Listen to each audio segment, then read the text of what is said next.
Olá, seja bem-vindo, seja bem-vinda à nossa segunda aula sobre certificação SEBAS. E hoje falaremos do SEBAS na área de assistência social. Se você não viu o vídeo anterior, veja. Esse vídeo eu estou trazendo um pouco da introdução sobre o que é o SEBAS, sobre as vantagens de ter o SEBAS. Então é de fundamental importância que você veja esse vídeo. Então veja ele se você não viu. E hoje vamos falar aqui do SEBAS na assistência social. Lembrando que um dos requisitos é seguir lá a Lei 12.101 e o Decreto 8242. Não perca isso de foco, que é muito importante. Hoje vamos falar do SEBAS na assistência social ligada a asilos, que são os lares de idosos, as ILPIs, ligada a criança e adolescente, ligada àquelas entidades que trabalham com socioaprendizagem e etc. E vamos começar com a parte mais importante do SEBAS na assistência social. É a pessoa se inscrever lá no portal de serviços no Ministério da Cidadania. O portal de serviços, o cadastro tem que ser em nome do presidente ou da presidente da instituição, obrigatoriamente. Aqui não dá para entrar em detalhes com relação a como se fazer esse cadastro, porque teria que mostrar o site, é mais complicado. Como eu tinha falado antes, a gente tem um curso que fala sobre isso, não está com inscrição aberta, a gente está pensando em abrir as inscrições na sexta-feira, mas você pode tentar também entrar lá, tem uma opção de assistência social, de cadastro, da parte do SEBAS, e você cadastra com o CPF do presidente ou da presidente da instituição, tá bom? Então o cadastro é o principal, porque o pedido de renovação do SEBAS ou de concessão lá no Ministério da Cidadania para as entidades que atuam na área da assistência social é 100% online agora. Já foi um período, o protocolo presencial ou via correio, hoje é 100% online esse cadastro para apresentar tanto o pedido de concessão quanto de renovação do SEBAS. Vamos lá para os requisitos, né? Lembra que no vídeo anterior eu falei do período de 12 meses de atuação e de existência da entidade, e o relatório de atividades tem que ser apresentado geralmente do ano anterior, né? A documentação. Mas vamos lá, começando o primeiro documento que você precisa, e aí você tome nota disso aí, que é importantíssimo isso aqui, para você, se estiver fazendo renovação ou concessão, você já anotar e vai juntando esses documentos aí, que eles são os obrigatórios. O primeiro deles é o comprovante do CNPJ. Esse é um comprovante que você tira de graça lá no site da Receita Federal. Coloca lá, comprovante CNPJ, ele vai abrir um site da Receita Federal, onde você coloca o CNPJ da instituição, você tira lá aquele comprovantezinho onde traz o CNPJ da entidade, o ano de fundação, o código KNAI dela ali, a área de atuação da instituição, a razão social, telefone, endereço, e se está regular aquele CNPJ. Então, ela é fundamental, esse documento, que é um dos primeiros obrigatórios ali, você gera um PDF dele, porque depois você vai ter que subir para o portal de serviços o documento em PDF. O outro segundo documento, não tão mais importante, mas tanto quanto esse, que é um dos documentos obrigatórios também, é o Estatuto Social da instituição. Então, toda entidade, para ser criada, precisa de um Estatuto Social, que você registra em cartório. Então, você vai pegar aquele Estatuto Social da sua entidade, que já existe, que foi registrado em cartório, escaneia ele e junta também para subir lá no site do Portal de Serviço, que é um documento obrigatório também. Um outro documento é a ata de eleição dos atuais dirigentes da instituição.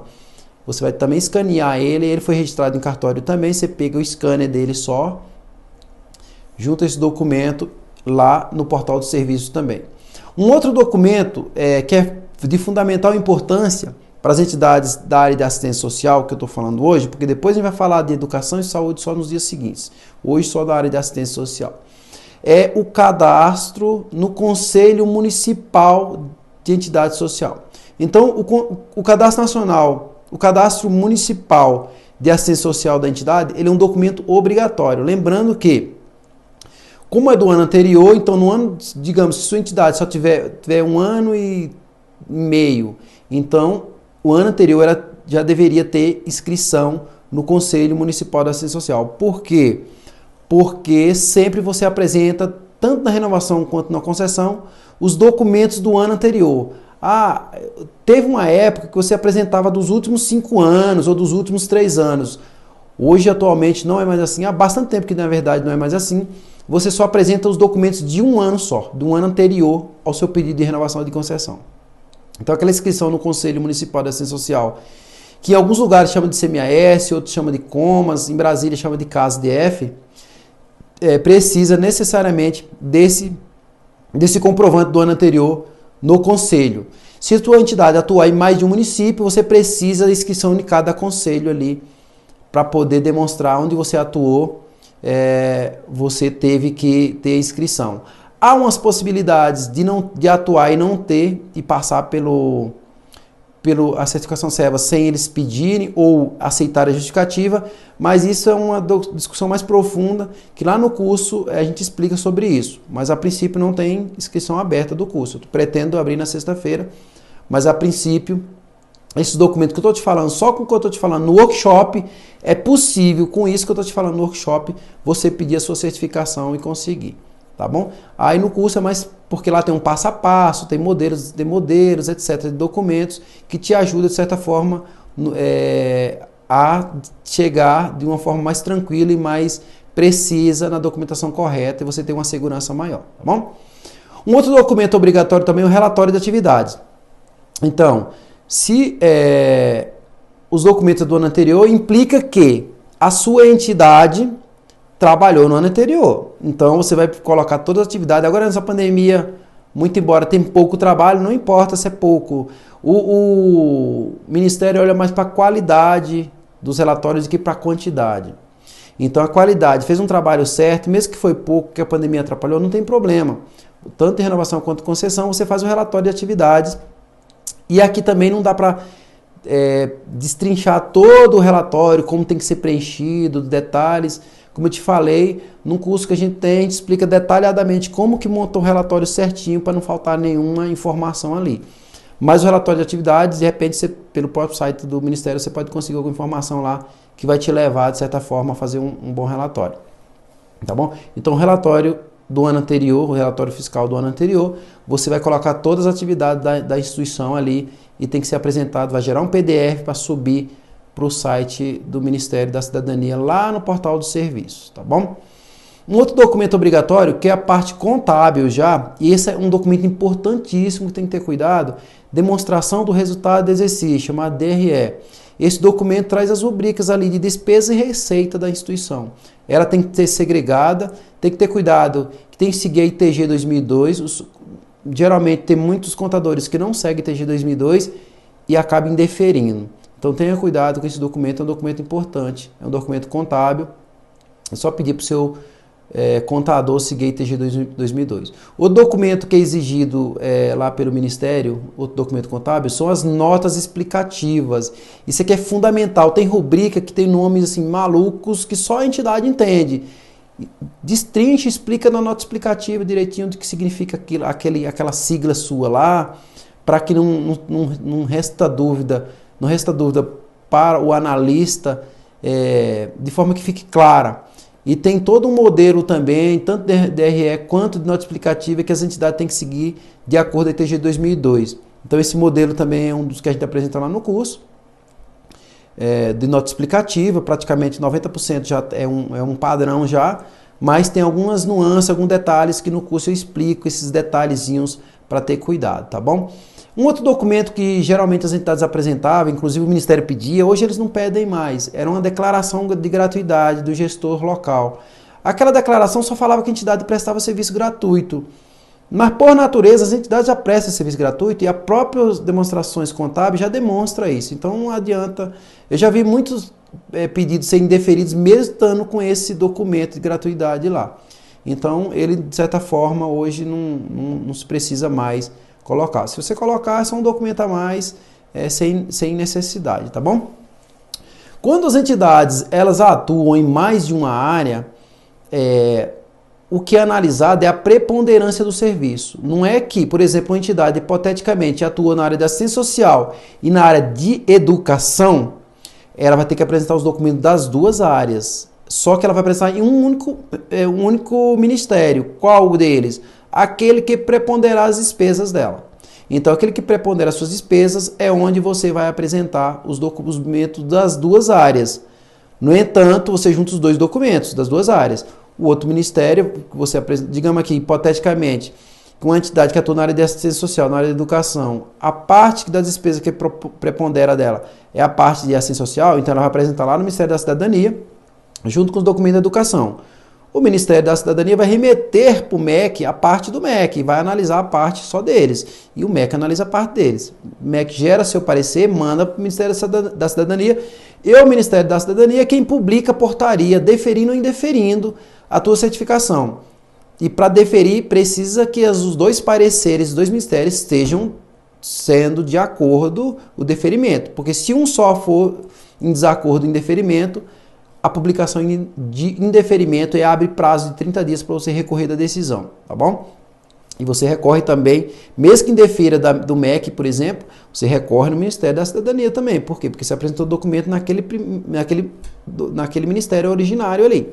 E aí ele remete para eles analisarem as razões do teu recurso. Aí devolve com outro parecer para fazer outra publicação de outra portaria dizendo se agora está deferido ou não, tá bom? É a última chance que você tem quando é indeferido. Agora tem uma questão mais importante ainda, que eu não falei no início, que é a questão do CNEAS, é o Cadastro de Entidade de Assistência Social. Esse CNEAS, hoje o Ministério da Cidadania não analisa processo de nenhuma entidade se você não for inscrito no CNEAS. Aí você me pergunta, mas quem é a pessoa responsável por escrever minha entidade no CNEAS? Quem é responsável é o gestor local de assistência social, não é sua entidade.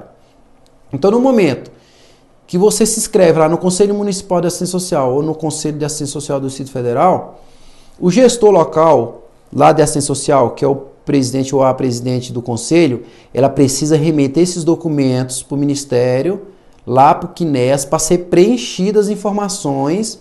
Se ela precisar de algum documento ou algum documento complementar, melhor dizendo, ele pode pedir para a tua entidade, mas se não precisar, se os documentos que você já apresentou, quando você fez inscrição no Conselho lá do Municipal de Assistência Social for suficiente, ele já te inscreve lá. Então, quando você for pedir a sua inscrição, a sua renovação do SEBAS, é interessante você entrar no site do Ministério da Cidadania e conferir lá no CNEAS se sua entidade está inscrita lá. No curso a gente explica como você fazer essa pesquisa. Você pesquisa se o nome da entidade está preenchido certinho lá e se está completo o seu cadastro. Porque se não tiver, você vai lá e cobra do gestor local. Ó, estou me inscrevendo no SEBAS ou estou renovando meu SEBAS, só que eu percebi que meu CNEAS não está completo. Vocês precisam completar. Vocês precisam de alguma mais informação? Então você provoque eles para que eles possam correr atrás disso, porque é responsabilidade deles. Porque tem entidade, eu assessoro uma entidade em Brasília, que ela pensou que o CNEAS fosse de responsabilidade dela, porque não estava preenchido completamente lá.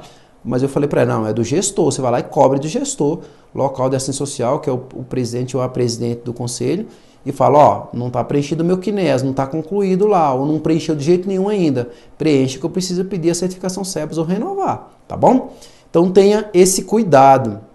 As entidades que trabalham com socioaprendizagem precisam daquele cadastro de socioaprendizagem lá no Ministério do Trabalho e tem alguns documentos como o CDCA, que é o Conselho de Criança e Adolescente, que precisa, porque ele trabalha com criança ali.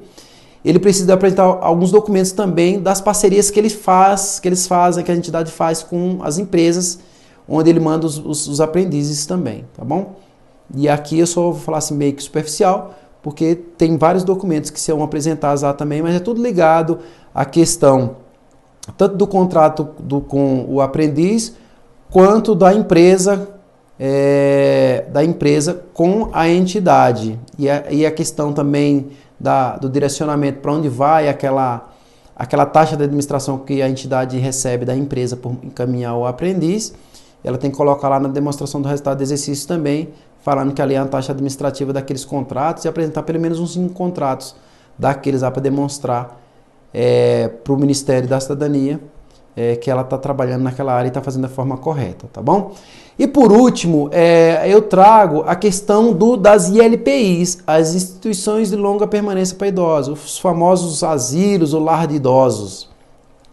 Além de toda essa documentação que eu falei, tirando a questão de socioaprendizagem, os lares de idosos têm que se preocupar com toda essa documentação. Cadastro no CNEAS, comprovante de CNPJ, estatuto, ata de eleição, inscrição no Conselho Municipal de Assistência Social, relatório de atividades, a demonstração do resultado do exercício, nota explicativa, todos os documentos têm que ser apresentados também. Com um documento a mais para o lar de idoso. Tem que fazer uma lista dos idosos com a data que ele entrou, a data de nascimento, o benefício previdenciário do idoso, qual que é, colocar a contribuição mês a mês do idoso naquele ano anterior, lembrando que o idoso pode participar com até 70% do seu benefício, nem um centavo a mais, porque a lei só permite, tanto o Estatuto do Idoso quanto a 1201, fala que só permite até 70% da contribuição. E aí você me pergunta, mas se ele contribuiu com valor a mais, tem como resolver essa questão? Tem, no curso a gente explica isso porque é um pouco mais detalhado, porque você tem uma checagem que é feita de forma mais técnica entre a tabela dos idosos que se apresenta com as contribuições e as demonstrações do resultado do exercício. As tuas receitas lá, você tem que ter uma rubrica específica de contribuição do idoso.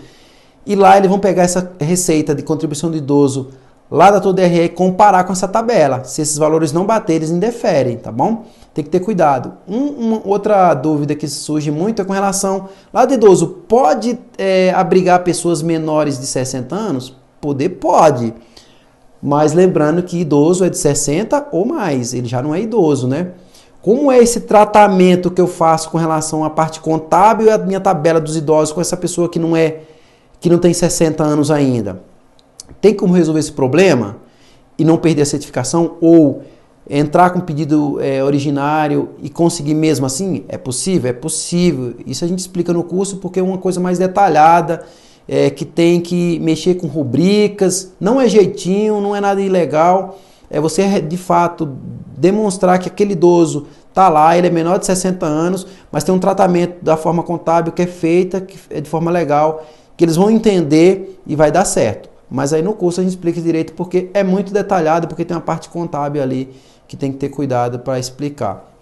Os contratos dos idosos não podem ter valores absolutos, tem que conter percentual, então é 70%, e aqueles 30% tem que ser devolvido para o idoso, tem que ser mencionado lá no seu contrato. Não pode dizer no seu contrato que vai comprar fralda, vai comprar remédio para o idoso, a não ser que o dinheiro seja especificamente comprar só para ele e você faça um controle dele. Ou a não ser também que você, como entidade social, ou alguém lá da entidade social, detenha a curatela do idoso.